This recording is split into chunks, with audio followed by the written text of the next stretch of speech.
All right, cool. Family, I got Coach Maggie here with me. Hi guys.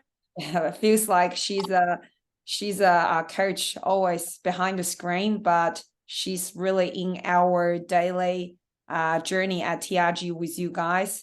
So it's great for me too to really meet her in person. First time. Yeah. Finally, we've been trying for a while. Yeah. So, Maggie, just give us a quick introduction about yourself, like how long you've been coaching our 8-week challenge, and yeah, basic something about you. Yeah, okay. So I guess we started off with these challenges on and off. Probably, I'm going to say it's about 2015, 16 Wow. when I Wow. first moved to Queensland. And it was only sort of, the 6 to 8 week challenges a couple of times a year. But it was about 5 years ago we went into more of these rolling challenges where Winston got these scanners and we could get more in-depth, information about each client. So yeah. It's great. Yeah.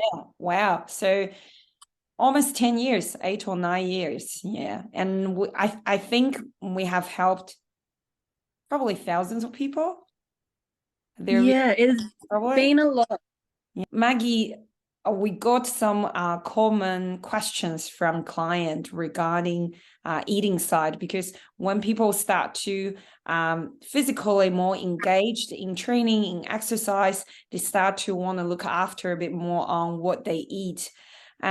So, most in TRG, most of our client are parents. They are full-time working parents with family commitment, job commitment. So sometimes they feel it's kind of an extra burden trying to level up the nutrition side. I know you are a mom too. You are full-time working parent too. You got 3 kids? 3 kids. Four. 4 kids. 4 kids and a dog, the 5th kid. Yeah. And a dog, two Yeah. birds, and a fish. Oh my God. So so parents feel like they don't want to spend more time, more effort, prepare 2 different meals, one for the family, one for themselves. So what is your insights regarding this concern? I think the biggest part is, even with the training side, people like to use the kids as a bit of an excuse. And I'm not going to say that's everything. Firstly, don't use your kids as an excuse. That if you want this, there will be a way. Personally, I'm a little bit lucky with my kids. I've always been pretty strict in making sure they've had a balanced diet. So anything that's on their plate, they will eat. I guess when it comes to not wanting to make 2 different meals, I've been in that process before. I started off doing some bodybuilding and my macros were very, very strict. So I couldn't make things that little bit exciting for the kids. What I guess I suggest is find foods that your whole family enjoys. They can be basic foods. All kids like pasta. You can still have that, but it's more portion controlling yours. So then you've got more of that protein, more of the vegetables, and less of those carbohydrates. Awesome. And this kind of guidance, like we are providing in the challenge, you are giving them individual guidance, isn't it? Yeah. Absolutely. Yeah. And from my personal perspective, I think it's not different meal. It's like the kids should follow you, because when you are like look after what you eat, you are setting a good example for them too. They are following you, and if you are eating better, they are eating better too. So Exactly. and more of the time probably it's instead of doing takeaways, it's more about home cook wholesome food. Exactly. And I mean, one thing you can also do is get the kids involved. So my kids, once a week, they will choose a menu or cuisine that they enjoy, and we will work a healthy variation of that. So whether or not it's, Mexican or Indian or Chinese, we like different flavors. We will work, how can we make this healthier? Do we cut out some of the sugars? Do we cut out some of the butters and things that we add in there? Awesome. I like it. It feels like get them engaged and make it fun, make it exciting, like a family activity. It's actually a great bonding time too. Yeah. Awesome. It gets them to learn too. Yeah, yeah. So, which leads to my next question. Our client are from different culture background. Like me, I'm from China. For me, like Asian culture, rice is a big thing. Like you can't live without rice, right? And I'm part Asian myself. yeah, so because different culture background will have some different eating habits. And also we have some client have some health concerns. So some food they have more restrictions than the others.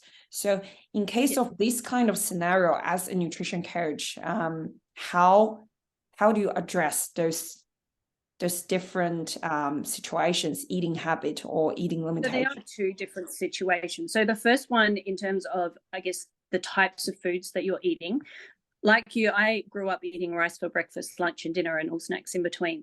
And so I've had to make adjustments and cut back on that as I got older.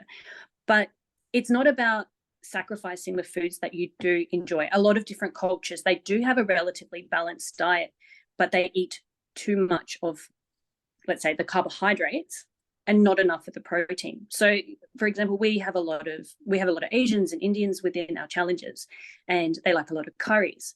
That's not a problem, because I say you can still flavor your curries the same way you used to with any herbs and spices you like. But instead of drowning the rice with that sauce, just flavor the meat and have the plain rice. Instead of having the rice and the roti, just have one or the other. So again, it's just about portion controlling and watching your macros, so then you're not overeating in the carbohydrates. I love it. I love it. Yeah. In terms of, other eating, so we've got different types of people within this. So we've obviously got our meat eaters, we've got vegetarians, pescatarians, halal. It's, again, it's open to flexibility. So most people see, let's just have, we've got our meat eaters, for example. You can choose any meat you like. I'm not going to say you have to eat fish if you don't like fish. It's, you pick the foods that you do enjoy and just omit the bits or the pieces or the types of foods that you don't eat. Okay. If you're vegetarian, I'm not going to say you have to eat meat. You can still have your protein sources like your chickpeas and lentils. It's, again, make sure you have plenty of those with less of those carbohydrates and lots of the vegetables. Yeah, cool. And I think there's no like bad food.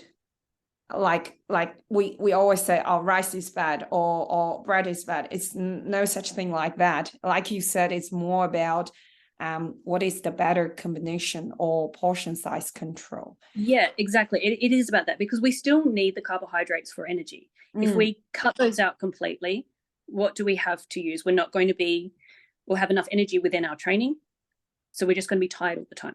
Yeah. And I think no matter what culture background you are from or what kind of eating habits you choose, the basics are always like carbohydrate, protein, vegetable. The basics are the same. So exactly. But with a good nutrition coach like you will give more individual insights. What are the portion size? What are the eating frequency and combination individually for different clients? Exactly. Some people, depending on their goals, need more protein. So if the goal is to put on more muscle mass, we need to put more protein. Okay. And also the training styles will vary a little bit too.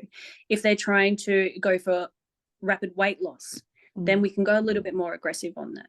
But for the most part, I try to do something that's a bit more balanced, where we start off in that deficit.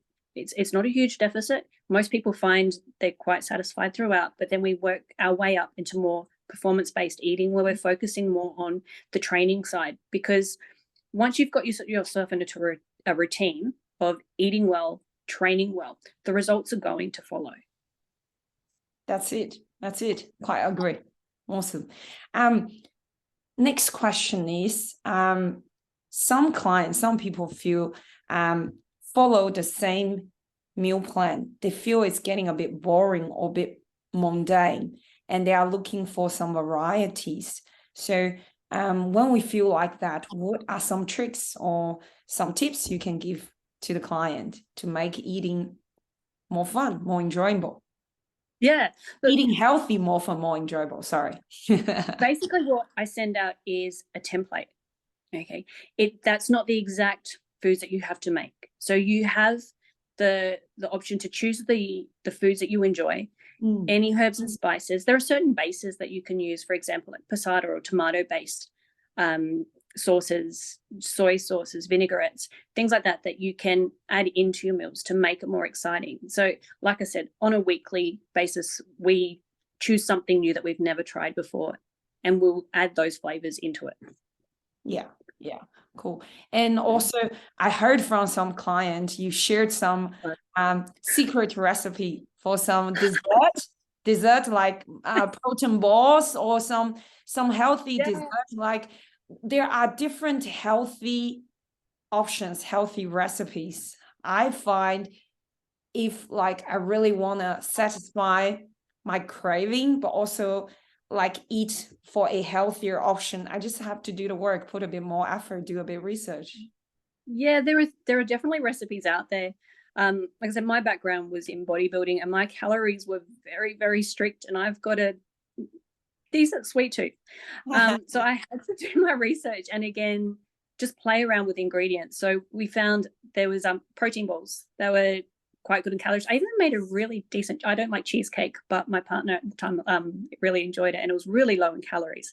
So if you want something, you just have to look online and look up low calorie desserts, for example, and you'll find things. There are so many protein desserts, or just get creative in the kitchen.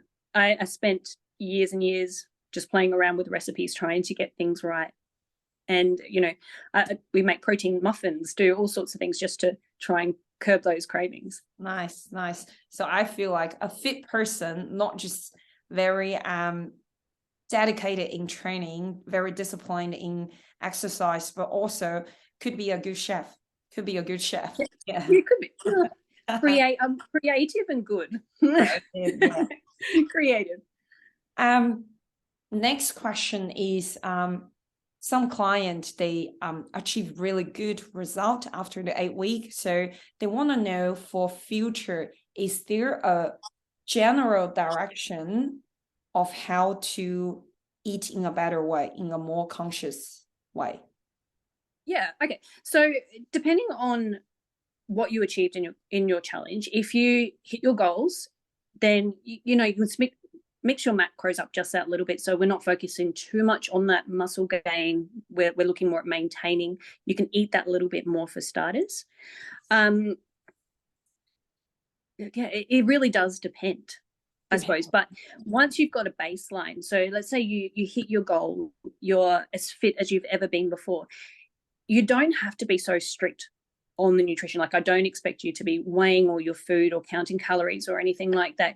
You get to a point where you just eat what's on your plate, but you stop when you're satisfied. So personally, I mean, I haven't weighed food in a while. It's not something that I need to do, because I've been doing this process for many, many years.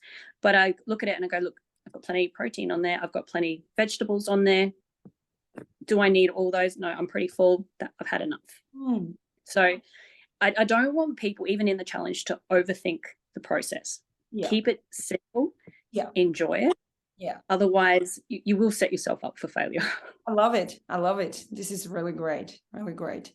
Another side is, like, we all have our social event, our social side of life. So going to parties or going to event is unavoidable. So people will feel like, I'm going to a party, or I go for some get together event, and my challenge is ruined. So yeah, how do we fix that kind of mindset? Or is there any tips or tricks, like how we can deal with this kind of situation? You don't want to give up your social life. Again, I've been through that process when my calories were so strict, and I couldn't eat anything that was outside of my control. I prefer, again, something that is balanced, where some people in this challenge, they know they're not going to be strict, so they have a weekly cheat meal. That is okay, but there are restrictions in that. So it's about making sacrifices throughout the day or the following day, whichever suits, cutting back on things like the rices and breads and pastas and things like that. So then you open up calories throughout the day to have, like if you're going to a Chinese restaurant or a pub meal, or, you know, you want a slice of cake, that's okay. The other thing people ask is alcohol, you know, is it good? The performance side of things, not really. You're going to feel sluggish the next morning, naturally. But again, as long as you're not doing this every day and it's a once off here and there, it is okay. I don't want people thinking you have to give up everything in life and just sit at home, drink my water, eat my broccoli. Okay. That's it. That's it. It's all about a bit balance. And life is balance. Yeah. Yeah. So as a coach, Maggie, you are a nutrition coach. What are some expectations? Like what kind of interaction you are expecting from our client? Because I know sometimes, because you're not at the gym physically, you communicate more through text message, through video calls. It's not as direct as I can grab someone and straight talk to him or her. So what potentially are some expectations you have for our client so they can get better results, utilize the resource better, and achieve what they want to achieve? It's not much different to yourself as being in the physical. It's communication.